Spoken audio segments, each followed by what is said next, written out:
अगर मेरे फ़र्ज़ की राह में मौत भी रोड़ा बनी तो मैं कसम खाता हूँ कि मैं मौत को भी मार दूँगा। ये शब्द थे उस वीर योद्धा के जिसने अपने देश के लिए अपने प्राणों का बलिदान दे दिया। नमस्ते, मेरा नाम भूमिका मेहता है और मैं पर्वत पब्लिक सेकेंडरी स्कूल की कक्षा 10 की छात्रा हूँ और आज आप सभी को ऐसे ही एक वीर की वीर गाथा सुनाने जा रही हूँ।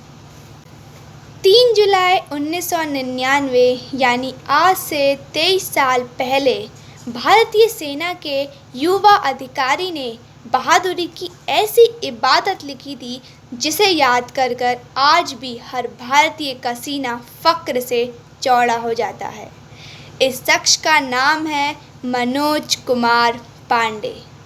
ये सिर्फ 24 साल की उम्र में ही अपने देश के लिए न्योछावर हो गए, लेकिन अपनी शहादत से पहले वो कारगिल युद्ध की जीत की बुनियाद रख चुके थे।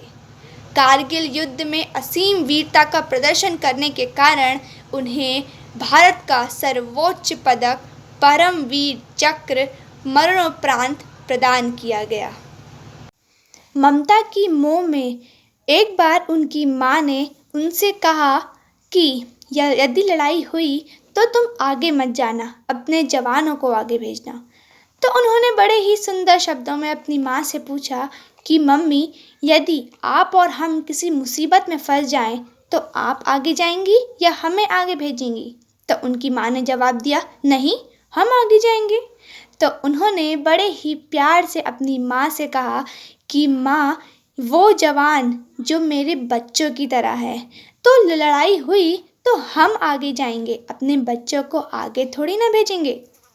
सेना में भर्ती होने के लिए उन्होंने एनडीए की परीक्षा पास की और जब वह इंटरव्यू देने गए तो उनसे पूछा गया कि आपको सेना में ही भर्ती क्यों होना है, आप कोई और नौकरी भी तो कर सकते हैं।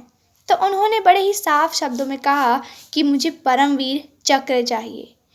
उनकी बात सुनकर वहाँ बैठे अफसर उनकी बात पर हंसे और उनसे कहा कि जानते भी हो परमवीर चक्र कैसे मिलता है? तो उन्होंने बड़े ही साफ शब्दों में कहा, हाँ, मैं जानता हूँ। ज़्यादातर लोगों को यह मरणोपरांत में मिलता है, लेकिन मुझे अवसर दिया जाए तो मैं इसे जिंदा हासिल करना चाहता हूँ। मनोज तो पैदा अवसर दिया जाए तो मैं इसे जिंदा हासिल करना चाहता हूँ। मनोज तो पैदा ही परमवीर हुए थे।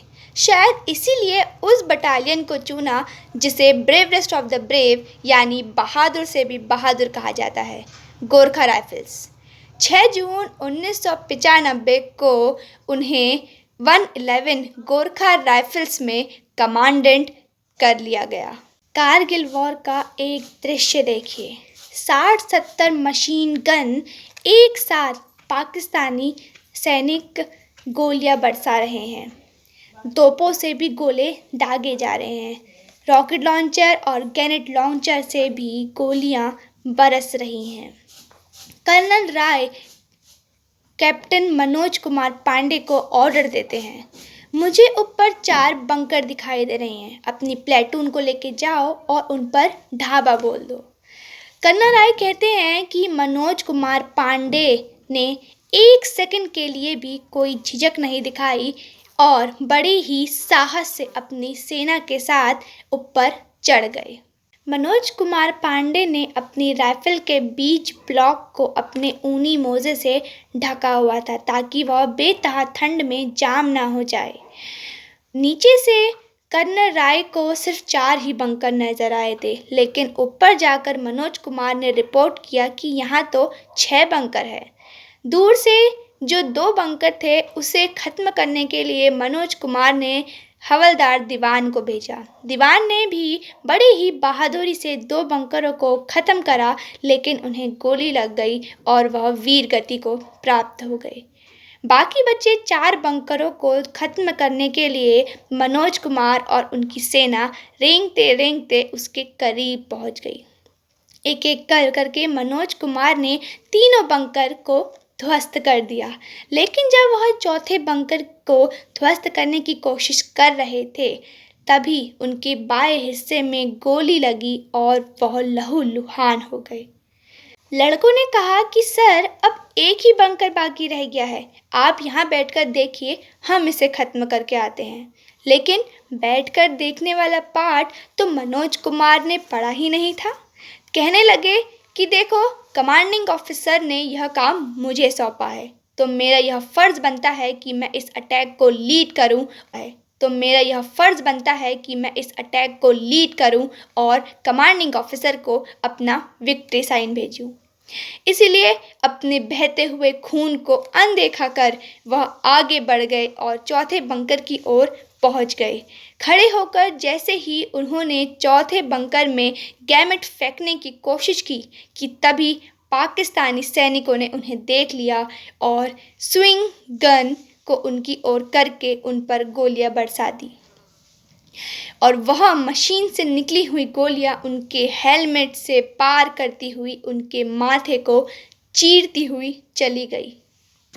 मरते मरते उन्होंने पूरी जान से अपने साथियों को ललकारा और नेपाली भाषा में कहा, ना छोड़नू, यानी इन घुसपैठियों को मत छोड़ना।